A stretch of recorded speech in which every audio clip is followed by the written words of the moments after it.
Hello दोस्तों, railway employ channel में आपका हार्दिक स्वागत है। मैं आपका दोस्त अपने यूट्यूब चैनल में आपका हार्दिक स्वागत करता हूं। तो दोस्तों, काफ़ी दिन हो गए, बहुत सारे कमेंट्स आ रहे वीडियो पे कि हमें कौन सी बुक्स पढ़नी चाहिए, हमें कैसे तैयारी करनी चाहिए, कितने टाइम हमें तैयारी करनी चाहिए, क्या क्या हमें बुक्स पढ़नी चाहिए। तो दोस्तों, डिपेंड करता है कि आप तैयारी कर रहे हो, आप जिस कोचिंग में जा रहे हो कि वो आपको क्या पढ़ा रहे हैं, क्या आपको बुक प्रिपेयर कर रहे हैं कि किस बुक को पढ़ना चाहिए। मेरे कहने से ऐसा कुछ नहीं होगा, डिपेंड करता है तुम में कि तुम कौन क्या पढ़ रहे हो। मैं आपको बुक बता दूं और आप उससे कुछ अच्छा कंटेंट पढ़ ही नहीं पा रहे हो तो फिर फ़ायदा क्या होगा।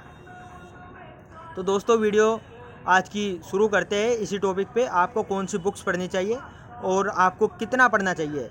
अगर आप सीसीटीसी में आना चाहते हो तो आपको कितना स्कोर करना होगा। तो सबसे पहली बात तो ये बात करते हैं कि सीसीटीसी की जब भी वैकेंसी आएगी, अगर आप लेवल 3 में आना चाहते हो तो उसमें क्या होता है, 12th पास होता है, उसमें कंपटीशन थोड़ा हाई होता है। अगर आप ग्रेजुएशन पे हो तो आप सीनियर सीटीसी आ सकते हो बनके, उसमें थोड़ा कंपटीशन लो रहता है, क्योंकि क्या होता है उस समय हर बच्चे का ग्रेजुएशन नहीं हो पाता है। जिस समय ये 2019 वाली वैकेंसी आई थी उस समय हमने 12th पास पर ये फॉर्म भरा था, हम ग्रेजुएशन नहीं कंप्लीट कर पाए थे। ग्रेजुएशन हमारा 2022 में कंप्लीट हो पाया। तो अगर बात की जाए तो इसकी 120 नंबर का मेंस एग्ज़ाम होता है, यानी कि सीबीडी 2 होता है 120 नंबर का। उसमें से 103, 105 इस तरह जनरल की कट ऑफ जाती है। उसी के अकॉर्डिंग अलग अलग जोन में अलग अलग जाती है। ऐसा नहीं है कि मतलब एक जोन में इतनी चली गई तो हर जोन में इतनी जाती है, अलग अलग जोन में अलग अलग जाती है। तो ये तो बात होगी आपको कंपटीशन की। तो कंपटीशन तो भाई सीसीटीसी की अगर बात करें तो थोड़ा हाई रहता है अदर जॉब के मुकाबले। हाई नहीं, थोड़ा बहुत अच्छा हाई रहता है, तो उसके लिए तो आपको अच्छे से पढ़ना पड़ेगा। और अब बात करते हैं वैकेंसी की। तो वैकेंसी भाई आपको 2024 में देखने को मिलेगी ही। कम से कम 2024 में वैकेंसी तो आनी चाहिए। 2019 में कभी वैकेंसी आई थी, अब 2023 कंप्लीट होने वाला है, 24 का चुनाव है, तो उसी के अकॉर्डिंग तो वैकेंसी तो 2024 में आपको देखने को ज़रूर मिलेगी। ऐसा नहीं है कि आपको 2024 का वेट करना है, आपको वेट करना है तो इस चीज़ का कीजिए कि कब वैकेंसी आए और कब मैं एग्ज़ाम को फोड़ दूँ। तो दोस्तों, आप अपनी तैयारी प्रॉपर अच्छे से कीजिए। आप किसी भी एग्जाम में निकले, जैसे एसएससी सीपीओ निकला हुआ है, दिल्ली पुलिस आने वाली है, यूपी पुलिस आने वाली है, आप कहीं भी जा सकते हैं। जिसको रेलवे में ही आना है तो वो प्रॉपर अपनी तैयारी कीजिए, आपको मौका नहीं चूकना है बस। क्योंकि मौका बार बार नहीं मिलता है, मौका एक बार मिलता है। अगर आपने उस मौके को गवा दिया तो आपका चांस चला जाएगा, फिर आपको 2-4 साल 5-5 साल लग जाते हैं किसी वैकेंसी को आने में। इतना आप 22 के होते हो ना, इतना आप 27 के हो जाते हो भाई जी। तो आपको मौका नहीं छोड़ना है किसी वैकेंसी में। अपना दमदार तैयारी रखिए, अच्छे से तैयारी रखिए, जो भी एग्जाम आए उसी को फोड़ दो बस। जीवन में और कुछ नहीं है, पढ़ाई है। अगर अपना भविष्य अच्छा सुधारना चाहते हो तो पढ़ाई अच्छे से कीजिए, एग्जाम निकालिए। गरीब बच्चे के लिए तो मैं यही मानता हूँ, क्योंकि अमीर हो तो बिजनेस भी कर लोगे और बिजनेस के लिए पैसा चाहिए, और वो पैसा गरीब के पास नहीं होता है। आपको तो कोई लोन देने वाला भी नहीं है। तो दोस्तों, बात करते हैं बुक्स की। जो बच्चे सीजीएल की तैयारी कर रहे हैं उनको कोई बुक्स पढ़ने की ज़रूरत नहीं है, वो अपना सीजीएल पे फोकस कीजिए। अगर उनका सीजीएल के समय सीजीएल में मतलब नहीं हो पाता है, रेलवे की वैकेंसी आई थी, उनका मैक्सिमम चांस इधर हो जाता है, वो निकल ही जाते हैं। वही किरण पब्लिकेशन की मैथ या राकेश यादव जी का मैथ, उसके बाद किरण पब्लिकेशन का रीजनिंग पढ़ लीजिए, और जीएस के लिए आप लूसेंट या कोई भी अच्छी बुक्स पढ़ लीजिए। अगर कोई लड़का स्पेशली रेलवे पढ़ना चाहता है, वो रेलवे की बुक्स पढ़ना चाहता है, रेलवे के लिए ही पढ़ना चाहता है, तो मैं कहता हूँ वो वाईटी कंपटीशन यानी कि यूथ कंपटीशन की बुक आती है, जिसमें क्या रेलवे के प्रीवियस ईयर क्वेश्चन होते हैं। प्रीवियस ईयर क्वेश्चन आप रेलवे के लगाए, डिक्टो वही क्वेश्चन उसी टाइप पे आते हैं भाई, डिक्टो। मैं इतनी तैयारी व्यारी नहीं कर पाता, ना ही मैं किसी कोचिंग में जाता था। मैंने क्या किया, मैथ की एक बुक उठाई यूथ कंपटीशन की, मैंने उसको लगा डाला, उसके सेम टू सेम क्वेश्चन उसी टाइप से उसी का आता है भाई। कोऑर्डिनेट ज्योमेट्री और ज्योमेट्री, उसी से कम 7-8 क्वेश्चन बन जाते हैं। द्विघात समीकरण हो गए। ये एडवांस मैथ का थोड़ा सा प्रॉपर बेसिक लेवल से आता है, जो अक्सर बच्चा नहीं पढ़ता है।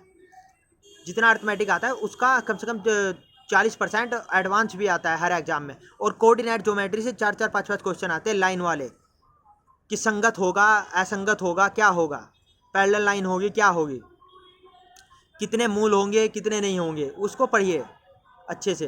ये रेलवे का बहुत ही मोस्ट इंपॉर्टेंट टॉपिक है मैथ के लिए। रीजनिंग में आपको पजल अच्छे से करनी है, कथन निष्कर्ष आपको अच्छे से करने हैं, तो रीजनिंग के लिए आप या तो कोई भी बुक ले लीजिए, या आप किरण पब्लिकेशन बुक ले लीजिए, या फिर आप ले सकते हो RS अग्रवाल की जो बुक आती है कंपटीशन वाली वो ले लीजिए, या फिर रेलवे वालों की स्पेशल बुक आती है, वो जो बिहार में कंपटीशन चलता है उसकी जो बुक आती है द प्लेटफॉर्म वगैरह की, उनकी बुक ले लीजिए, वो पढ़ लीजिए। और साइंस का आपको मैंने पहले भी बताया, आप एस के झा बुक ले लीजिए, एस के झा को पढ़ना कीजिए, आपका साइंस 100% बन जाएगी। उसमें जो फिजिक्स और केमिस्ट्री का पोर्शन है उससे क्वेश्चन बाहर जा ही नहीं सकता, मैं आपको बोलता हूँ। तो दोस्तों बुक आप कोई सी भी पढ़िए। और आप पढ़ने की बात करते हैं, 8 घंटा 10 घंटा आप पढ़ रहे हैं, कोई फ़ायदा हो रहा है? फ़ायदा जब होता है जब आपको रियलाइज़ हो, हाँ मैंने इतना सीखा। जब आपको रियलाइज़ नहीं होगा कि मैंने इतना सीखा हो किराए, तो आप टाइम पास कर रहे हो। टाइम पास मत कीजिए जीवन में, वरना जीवन में टाइम पास करोगे तो टाइम आपको पास कर देगा फिर। तो आपको जो भी करना है, आपको गलत काम करने, अच्छे काम करने, जो भी करना है उसको मन लगा के कीजिए। कम से कम कोई पीछे उसका आउटपुट तो निकले। मैथ को इस तरह पढ़िए कि आपको करने के बावजूद आप 4 बच्चों को और क्वेश्चन समझा सको। जिस दिन आप ऐसा करने लगोगे, आप उस दिन मैथ में अच्छे हो जाओगे भाई। आपको लगेगा कि आप मैं दूसरे को क्वेश्चन समझाने लगा हूँ, दूसरे क्वेश्चन सोल्व करने लगा, उसकी प्रॉब्लम सोल्व करने लगा हूँ, तो आप मैथ में ऑटोमेटिक अच्छे होने लगे होंगे। अगर आपको एक क्वेश्चन नहीं बन रहा है, उसकी बार बार प्रैक्टिस कीजिए, उसकी 2 बार 3 बार उसी टाइप की प्रैक्टिस कीजिए। प्रीवियस ईयर लगाइए यार, जितना आप प्रीवियस ईयर लगाओगे उतना आपका मैथ अच्छा होगा। एक बार आप मैथड जान लो, एक बार आप सभी रूल फॉलो कर लो, उसके बाद आप प्रीवियस ईयर लगाओ, आपका ऑटोमेटिक मैथ अच्छा हो जाएगा।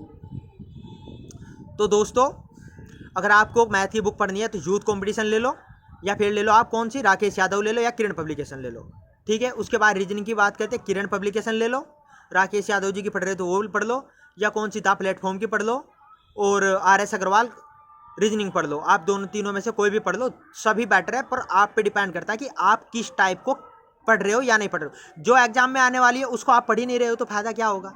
जो एग्जाम में आने वाली है, थोड़ा स्टैंडर्ड हाई हो गया, उसको पढ़िए। अब बात करते हैं जीएस की।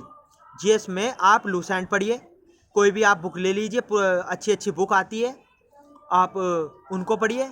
और घटना चक्र की बुक ले लीजिए, घटना चक्र को पढ़िए, आपके क्वेश्चन उनसे बन जाएंगे, ठीक है। अब बात आती है साइंस की। साइंस के लिए मैं आपको एक ही बुक बताना चाहूँगा, या तो आप NCERT पढ़ लो, या आप SK झा की बुक पढ़ लो। उनमें से कोई भी बुक पढ़ लो, आपके 100% क्वेश्चन बन जाएंगे। पर डिपेंड फिर वही करता है कि आप वो पढ़ पा रहे हो नहीं पढ़ पा रहे हो। जो क्वेश्चन एग्जाम में बनता है, आप पता चला नीचे का पढ़ लेते हो, ऊपर से क्वेश्चन आ रहा है, तो फिर फायदा क्या होगा। एक बात और, आप किसी बुक को पढ़ रहे हो, उसका प्रीवियस ईयर लगाओ, उसी के लेक्चर लगाओ, जो एग्जाम में आ चुके हैं उन क्वेश्चन को लगाओ, तो आपको पता लगेगा कि हाँ इस टाइप के क्वेश्चन आते हैं, मुझे इस टाइप पे अच्छे से काम करना है। और दोस्तों मेडिकल इसका थोड़ा अच्छा नहीं होता है इतना, A2 टाइप B2 टाइप इस तरह मेडिकल होता है, B2 होता है। कमर्शियल में इतना हार्ड मेडिकल नहीं होता है। तो कुछ बच्चों का क्वेश्चन आता है कि सर मेरे हाथ में प्रॉब्लम है कुछ में, तो वो क्या है, हैंडीकैप का कोटा लगाए, हैंडीकैप इसमें आ सकते हैं। कोई भी किसी को कान से प्रॉब्लम है, किसी को नाक से प्रॉब्लम है, किसी को आँख से प्रॉब्लम है, कान से सुनाई नहीं देता है, तो उसकी स्पेशल इसी में NTPC में हैंडीकैप की वैकेंसी आती है। हर एक टाइप की, ब्लाइंड की अलग आती है, डब की अलग आती है, कुछ भी सिंगल हैंड की अलग आती है, सिंगल लेग की अलग आती है, तो वो उसको उस कोटे में फिलअप कर सकता है। तो किसी को घबराने की ज़रूरत नहीं है, अच्छे से तैयारी कीजिए, और एग्ज़ाम जब भी आए उसको आपको फोड़ देना है, बस इस टाइप की आपको तैयारी होनी चाहिए यार। बस जो भी करो अच्छे से करो।